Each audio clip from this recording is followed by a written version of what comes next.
Hi, this is Lynn Schulman. I'm going to be talking about three articles that I read that I found in the American History Database.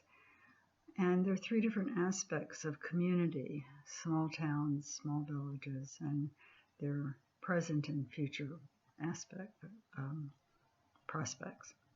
The first I'm going to talk about is entitled The Sources and Consequence of Distrust of Government.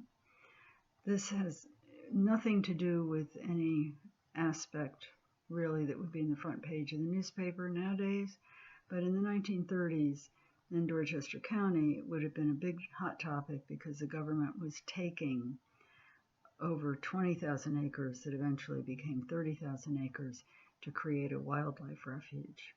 This was farmland that had been in some families for 200 years and that was just being taken out of that economy and out of their use and taking their livelihoods away. The other example is the Shenandoah National Park, where again land was taken to create a park. In that case, the people who were on the mountain, as they say, were evicted. Their schools were torn down, their churches were torn down, and finally their homes were torn down. I have read comments that say, well, they got reimbursed. No, they didn't get reimbursed because they were all sharecroppers. And I know this from some of those who were children at the time who remember mom and dad saying, where are we going to go? What are we going to do? This is all we ever had and all we ever knew was this house that the farmer gave us and the school that the county gave us and the church that we built, and it's all gone. This was said to me by a man in his late 80s, and as he cheerfully retold the story. So much for I'm here from the government, I'm going to help you.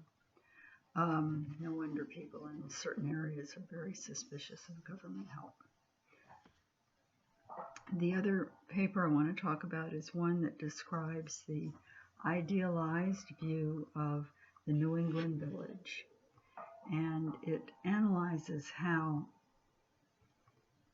while idealized, it was also fictional, that the actual average New England village was not built along planned lines. It was something that was an aggregation that just occurred, and democracy was not the hallmark. The small town meeting was not necessarily very democratic, and so forth. So that's another myth of our past that goes away. I won't comment on the how easy it is to convince people that the Mayflower actually came 20 years after it did, or before it did, or whatever. But the third topic in this trilogy is what has been happening to urban and suburban and country rural balances, that people are leaving rural areas and going to suburbia,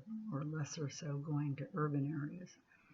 And what this author points out in statistical analysis is why this is happening. Jobs are moving, better schools are moving, the bright lights are more attractive than the dim ones, I suppose. But he also talks about what small town and rural village type places can do to stabilize and to indeed reverse these trends. And specifically what he suggests is have a market day once a week, have local arts activities, have fundraising by members of the small community that benefit something in the small community, some special thing for a school if there is one, or buying a new fire engine, or whatever it is that is a benefit that everyone can visibly see, understand, and participate in, so they have a sense of ownership in what is going on in that community. And that is really what we lack in all three of these examples, is buy-in by the people who live there, that where they live is important, that they have an active role in it, and that they have ownership in its present and its future. So I leave you with that thought.